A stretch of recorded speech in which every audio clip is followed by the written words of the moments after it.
নমস্কার, দেখছেন এনএন বার্তা। জনসাধারণের সেবার্থে উদ্বোধন হলো সেবাশ্রয় কেন্দ্রের। হালিশহর পৌরসভার অন্তর্গত রামপ্রসাদ খেলার মাঠে এবং কাঁচরাপাড়া পৌরসভার অন্তর্গত ডাঙ্গাপাড়া আরপি স্কুল মাঠে এই ক্যাম্পের শুভ উদ্বোধন হয়।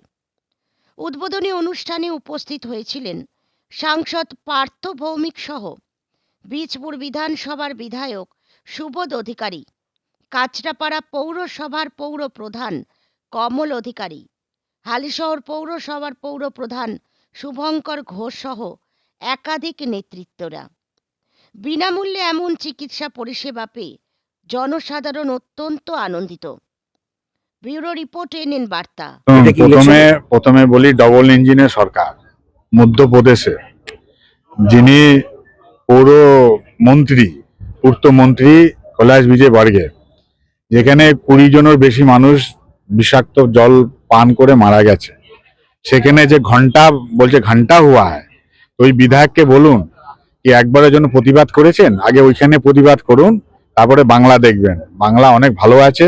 ওই রকম করে সস্তা রাজনীতি না করে, সে হ্যাবলা মতন না করে, ওনাকে বলুন কি আজকে যে আপনাদের ডবল ইঞ্জিন সরকার যেখানে আছে, সেখানে যে কৈলাস বিজয়কে বলেছে মানুষ মারা যাচ্ছে, মানুষের দ্বারা নির্বাচিত যে গদি দেবো যে ঘন্টা হয়েছে, সেই ঘন্টাটা এদের বাংলায় বেজে যাবে।